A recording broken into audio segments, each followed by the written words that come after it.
அனைத்து உறவுகளுக்கும் வணக்கம். நான் உங்கள் ஆஸ்ட்ரோ பூரணி ஈரோட்டிலிருந்து.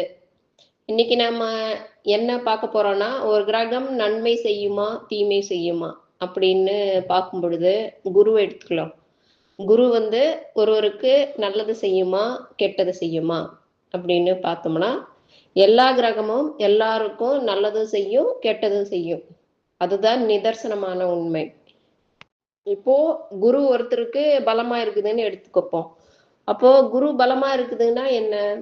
குரு வந்து உபயராசியில் இருந்தாலோ அல்லது உச்சம் நீச்சம் பெற்றாலோ அது பலமாகிறது என்று அர்த்தம். இப்போ ஒரு கிரகம் வந்து பலமாகல. அப்போ அது எப்படி நடக்கும்னா, உப்பு சப்பு இல்லாம இருக்கும். ஏன்னா ஒரு உப்பும் சப்பும் இல்லாத சா குழம்போ எப்படி இருக்கும்? அப்படிதான் இருக்கும். இப்போ இது வந்து உபயராசியில் இருக்கு, உச்சம் பெற்றிருக்கு, நீச்சம் பெற்றிருக்கு, வக்ரம், பரிவர்த்தனை, விளிம்பு இதுல இருந்ததுன்னா அது பலமா இருக்குதுன்னு அர்த்தம். இது என்ன நடந்துக்குன்னா, நல்லது செய்யும், கெட்டது செய்யும். இப்போ உச்சம், நீச்சம், வக்ரம் பெற்ற கிரகங்கள் என்ன செய்யும்னா, ஆரம்பத்துல கொஞ்சம் கஷ்டத்தை உருவாக்கி, அப்புறம் பெரிய வெற்றி, புகழ தேடி தரும். அப்போ குரு என்ன செய்யும்? குரு வந்து ஒருவருக்கு நல்ல கௌரவத்தை உருவாக்கும், ஆடம்பர வாழ்க்கையை உருவாக்கும், அப்புறம் நல்ல சேமிப்பு, ப்ரீ பிளான் பண்றது, அந்த சேமிப்பை எப்படி பாதுகாக்கிறது, அப்புறம் எல்லாருக்கும் எப்படி அட்வைஸ் பண்றது, தன்னோட வாழ்க்கையில எதெல்லாம் செய்யணும், எதெல்லாம் செய்யக்கூடாது அப்படின்னு பெரிய அளவுல யோசிச்சு, பெரிய அளவுல பிளான் பண்ணி, பெரிய அளவுல எல்லா விஷயத்தையும் செய்யக்கூடிய கிரகம் தான் குரு. சரிங்களா? இப்போ இதே குரு வக்ரமா இருக்குது. வக்ரமா இருக்குதுன்னா, அது என்ன செய்யும்னா, தன்னோட கேரக்டர் வந்து 12 வயசுல இருந்து 15 வயசுலயும், அப்புறம் 23 வயசுல இருந்து 25, அப்புறம் 35ல இருந்து 37, அப்புறம் 47ல இருந்து 49. இந்த மாதிரி 12 வருஷத்துக்கு ஒரு டைமு அதோட கேரக்டரை வந்து அது மாத்திக்கும். அப்ப என்ன பண்ணும்? சின்ன வயசுல இல்ல 12ல இருந்து 15 வயசுல என்ன பண்ணுவாங்க? சின்ன சின்னது அப்பா அம்மாவுக்கு தெரியாம அந்த விஷயம் செய்யறது, சில பொருட்களை எடுக்கிறது, அப்புறம் போய் செலவு பண்றது, ஃப்ரெண்ட்ஸுகளுக்கு சில கொஞ்சம் பணத்தை எடுத்து ஃப்ரெண்ட்ஸுகிட்ட செலவு செஞ்சு அவங்ககிட்ட புகழ வாங்குறது, இந்த மாதிரிலாம் செய்யும். இப்போ அதே 23 வயசுல இருந்து 25 வயசுல வந்தா அது என்ன செய்யும்னா, அந்த சமயத்துல வந்து தன்னோட கேரக்டர் சேஞ்ச் ஆகுறதுனால என்ன பண்ணும்னா ஒரு நல்ல விஷயம் நடக்கும். என்ன நல்ல விஷயம்னா அப்போ வந்து இவங்களுக்கு வேலை கிடைச்சிடும். அதே தீய விஷயம் என்னன்னா, இவங்க என்ன ஒரு சிலர் என்ன பண்ணுவாங்கன்னா, ரிலேஷன்ஷிப்ல போயிடுவாங்க. ஏதாவது அடிக்ட் ஆகிருவாங்க. அந்த அடிக்ட் ஆகுற விஷயம் அவங்க மத்தவங்க வந்து அட்வைஸ் பண்ண வேண்டிய அவசியம் இல்ல. குரு வக்ரமா இருந்ததுன்னா, அவங்களே அந்த விஷயத்த தெரிஞ்சு மாத்திப்பாங்க. இப்போ அடிக்ட் ஆகுறதுங்கிறது என்ன? இப்போ வந்து தண்ணி அடிக்கிறது, சரக்கு அடிக்கிறது, போதை பழக்கத்துக்கு ஆளாகிறது, அது மட்டும் அடிக்ட் கிடையாது. இப்போ சாதாரணமா ஒரு மொபைல் நிறைய நேரம் பார்க்குறாங்க, அதுவும் ஒரு அடிக்ட் தான். அப்புறம் ஒரு விஷயத்த ஏதோ ஒண்ணு ஒரு விஷயத்த நிறைய செய்யறாங்க, நிறைய தூங்குறாங்க, அது தூக்கத்துக்கு அடிமை. அப்புறம் ஏதாவது ஒண்ணு பண்ணிட்டே இருக்கிறாங்க. அது எல்லா விஷயமும் அடிக்ட் தான். ஒரு விஷயத்த வந்து எல்லைக்கு மீறி என்ன பண்றாங்களோ, அது அடிக்ட் ஆகுற விஷயம் தான் எல்லாமே. சரிங்களா? இப்போ ஒருத்தருக்கு வந்து காமாலை வந்துச்சு. ஒரு பொண்ணு தான். இப்போ சொல்றேன், அவங்க வராங்க. வந்தவுடனே ஏங்க காமாலை வந்துச்சு அப்படின்னு சொல்லிட்டு பார்க்குறப்போ, அந்த பொண்ணுக்கு வந்து குரு, ராகு இருந்தது.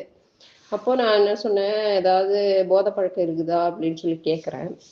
அந்த பொண்ணு என்ன சொல்லுது, இல்லக்கா எனக்கு ஒண்ணுமே கிடையாது அப்படின்னு சொல்லி சொல்லுது.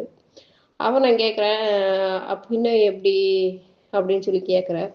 ஏன்னா நம்ம அப்படி அந்த பொண்ணை வந்து நீ இப்படிதான் பண்ணியிருக்கேன்னு சொல்ல முடியாது இல்லையா? ஏதோ ஒரு போதை பழக்கத்தை இருந்திருக்குது. என்ன பழக்கம்னு கேட்குறேன். அப்படியெல்லாம் எதுவுமே இல்லைக்கா அப்படின்றாங்க. அப்போ நான் கேட்குறேன், சரி அப்படி எப்படி காமாலை வந்துச்சு அப்படின்னு சொன்னேன்னா, இல்லை டாக்டர் இப்படி தான் கேட்டாங்க, எனக்கு ஒன்றும் புரியல அப்படின்னாங்க. அப்படியே பேசிட்டு வர்றப்போ அந்த பொண்ணு சொல்லுது, அக்கா நான் வந்து பிஸ்னஸ் பண்ணிட்டு இருந்தேன். அப்படி என்னன்னா காய்கறி கடை போடுவேன். காய்கறி போடப்போ வந்து ஒரு சில நாள் வந்து காய்கறிலாம் வித்துரும், ஒரு சில நாள் வீணா போயிடும்.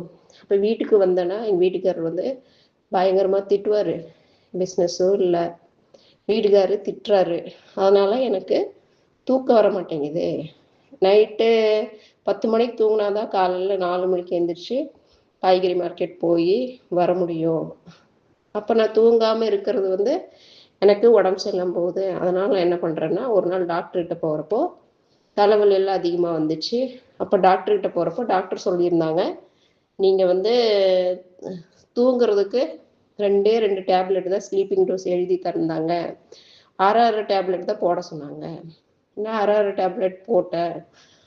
ஆனால் அது வந்து பழக்கமாக போச்சு. மெடிக்கல் ஷாப்பில் பார்த்தோன்னா 1 டேப்லெட் தான் தர்றாங்க. அதனால் இப்படி வாங்க போகிறப்போ 2 அண்ணனுங்க எனக்கு பழக்கமானாங்க. ஒரு மெடிக்கல் ஷாப்பில் ஒரு நாள் வாங்குவேன், அடுத்த மெடிக்கல் ஷாப்பில் ஒரு நாள் வாங்குவேன். அப்போ வந்து அந்த 1/2 டேப்லெட் வந்து 1 டேப்லெட் ஆச்சு. இப்படி இது வந்து எனக்கு பழக்கமாயிடுச்சு. ஏன்னா வந்து பிஸ்னஸ் பண்ணுறது ஒன்று டென்ஷனு, இல்லைன்னா எங்கள் வீட்டுக்கார் வந்து திட்டிகிட்டே இருக்கிறாரு, அது ஒரு டென்ஷனு. எனக்கு தூக்கம் வர்றதுக்கு இதுதான் வழி, வேற வழியே இல்லை அப்படின்றாங்க. அப்போ என்னன்னா, அந்த தூக்க மாத்திரையும் ஒரு வகையான ஆல்கஹால் தான். சரிங்களா? அதனால நிறைய பேர் வந்து பொண்ணுங்க எப்படி அப்படின்னா, அவங்க வந்து இப்படி தூக்க மாத்திரையா எடுத்துக்கிறாங்க, இந்த மாதிரி விஷயம். அப்போ என்ன பண்ணணும்னா, அந்த பொண்ணுங்களுக்கு 23 வயசுலேருந்து 25 வயசுல அவங்களுக்கு கல்யாணம் பண்ணி வைக்கக்கூடாது. ஒரு சிலருக்கு இப்போ 2000த்துல பிறந்தவங்க, 81ல பிறந்தவங்க, அவங்களுக்கெல்லாம் வந்து குருவு சனியும், இப்போ 2000த்துல பிறந்தவங்களுக்கு நிறைய பேர் குருவு சனியும் வந்து ரிஷபத்துல 2மே வக்ரமாயிருக்கும். அப்போ அவங்களுக்கு வந்து கல்யாண வாழ்க்கையில பிரச்சனையை உருவாக்குறதுன்னு அர்த்தம். இப்போ அவங்களுக்கு என்ன பண்ணணும்னா, இந்த 23லேருந்து 25 வயசுல கேரக்டர் மாறும் இல்லையா, அந்த நேரத்தில் கல்யாணம் பண்ணி வைக்கக்கூடாது. அந்த பொண்ணுங்களுக்கு வந்து 26ல தான், 6க்கு மேலே தான் கல்யாணம் பண்ணணும். இதே பசங்களா இருந்தானா, பசங்க வந்து ஒரு சிலர் தான் அந்த வயசுல கல்யாணம் பண்ணுவாங்க. மேக்ஸிமம் எல்லாம் வந்து 27, 28, 29 அப்படிதான் கல்யாணம் பண்ணுவாங்க. ஒரு சில மக்கள் வந்து அந்த நேரத்தில் வைப்பாங்க. யாரா இருந்தாலும் நீங்க வந்து 26 வயசுக்கு மேல பிளான் பண்ணுங்க. குரு வக்ரமா இருந்தவங்களுக்கு மட்டும். அதுவும் இப்படி சனியும் குருவும் ஒரே இடத்துல வக்ரமா இருந்தது, நிறைய பேருக்கு அப்படி இருக்கும். அப்படி இருந்ததுன்னா நீங்க இந்த சமயத்துல எந்த ஒரு பிளானும் பண்ணக்கூடாது. ஏன்னா அவங்களுக்கு அந்த சமயத்துல 2 வித சிந்தனை, 2 வித ஆசை, 2 வித யோசனைகள் இருந்துட்டே இருக்கும். இப்ப இந்த குரு வக்ரமா இருப்பவங்க என்ன பண்ணுவாங்க, ஒரு மமதியிலே இருப்பாங்க.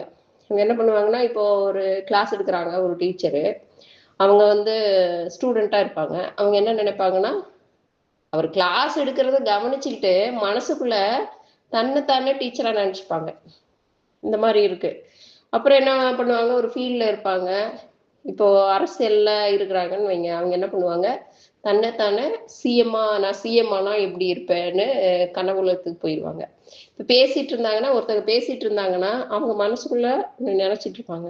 அவங்க என்ன நினைக்கிறாங்க, என்ன பேசுறாங்க, என்ன பண்றாங்கன்னு யாருக்குமே புரியாது. அது நல்ல விஷயம். என்னன்னா எதிரிங்களால அவங்கள ஏமாத்த முடியாது. அது வந்து மிகப்பெரிய நல்ல விஷயம். ஏன்னா வந்து ஆப்போசிட்ல இருக்கிறவங்க ஒருத்தரை பத்தி தெரிஞ்சுக்கிட்டாங்கன்னா, அவங்க சுலபமா எல்லா விஷயத்தையும் சாதிச்சிருவாங்க. இது வந்து இந்த குரு வக்ரமானவர்களுக்கு அது ஒரு பெரிய அட்வான்டேஜா ஆயிருது.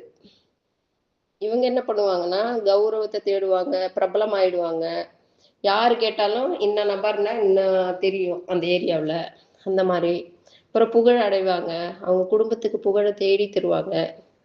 இதெல்லாம் வந்து இவங்களுக்கு நடக்கும். இவங்களுக்கு என்னன்னா 2 வித சிந்தனை, 2 வித ஆசை, 2 வித யோசனைகள் இருக்கும். இது இருக்கணும். இவங்களுக்கு என்ன ஒரு விஷயம்னா, அந்த நான் சொன்ன வயதுகளில் வந்து அவங்க கொஞ்சம் இதா இருக்கும். இப்போ பேராசைகளில் இல்லை, அப்புறம் உச்ச நீச்ச ஆகலை, வக்ரம் விளிம்பு பரிவர்த்தனை இல்லை அப்படின்னா அந்த குரு எப்படி இருக்கும், சாதாரணமா இருக்கும், சாதாரண போகும். என்ன உப்புச்சப்பு இல்லாத சாப்பாடு மாதிரி. உப்புச்சப்பு இல்லாத சாப்பாடு எப்படி இருக்கும், ஒண்ணுமே இல்லாம அப்படியே சாப்பிட்டு அப்படியே போயிடுவாங்க. அது இவங்க என்ன பண்ணுவாங்கன்னா, அந்த சமயத்துல ஏதாவது தப்பு செஞ்சு அதை மாத்திக்கிட்டு நல்ல ஒரு சிறப்பா பெரிய ஆளா வெளியே வர்றதுக்கான அமைப்பு இருக்குது. இதே குரு ராகு இணைவு இருக்குது. இப்ப குரு ராகு இணைவு இருந்ததுன்னு என்ன, வேற ஜாதி, வேற மதம், வேற மொழி, இந்த மக்களோட வந்து தொடர்பு உருவாகும்.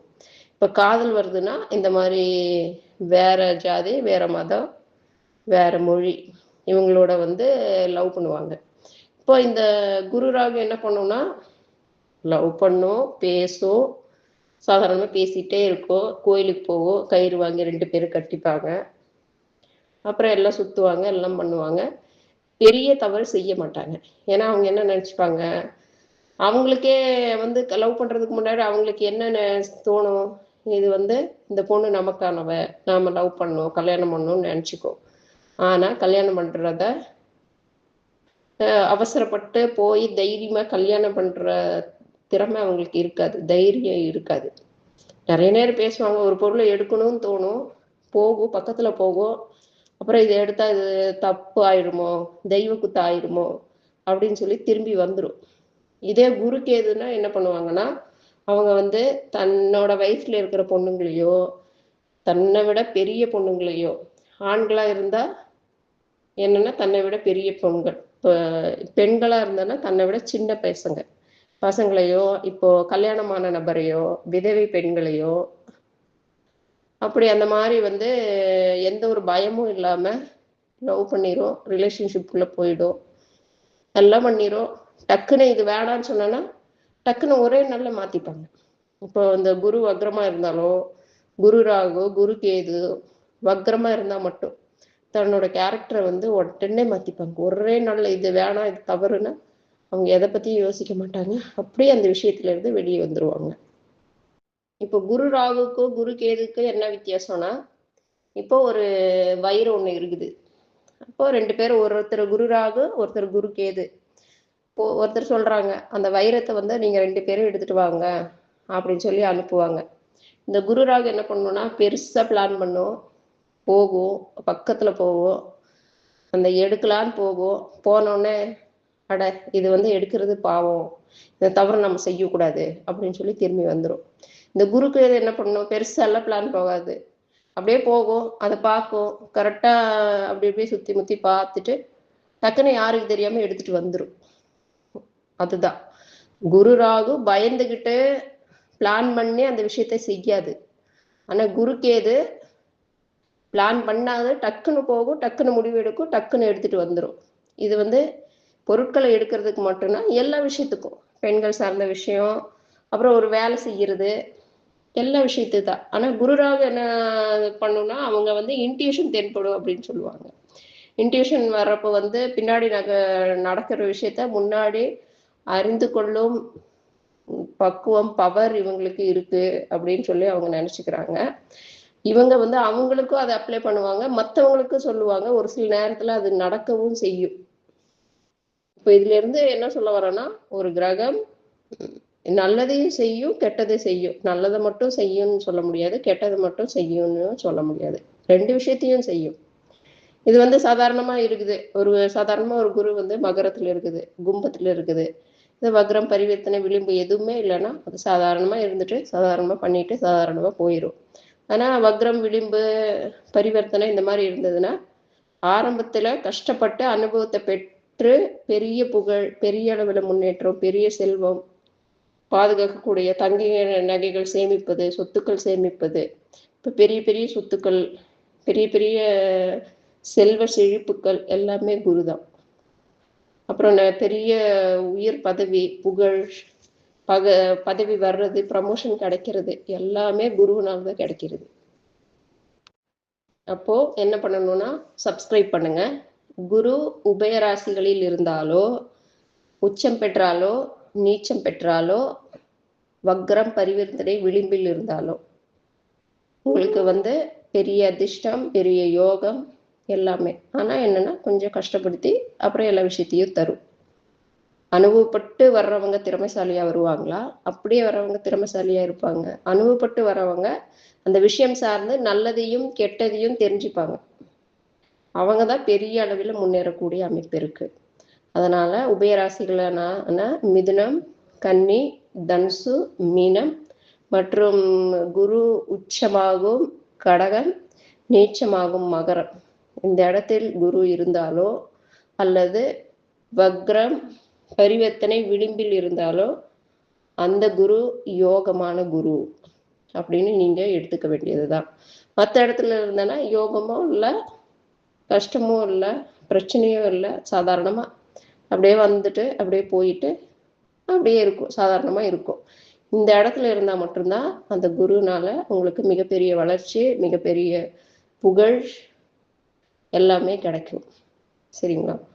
இந்த பதிவை கேட்கும் அனைத்து நல்லுள்ளங்களுக்கும் நன்றி கூறி விடைபெறுகிறேன். வாழ்க வளமுடன் மற்றும் நலமுடன். இன்னொரு நல்ல புதிய விஷயத்துடன் சந்திக்கிறேன். நன்றி, வணக்கம்.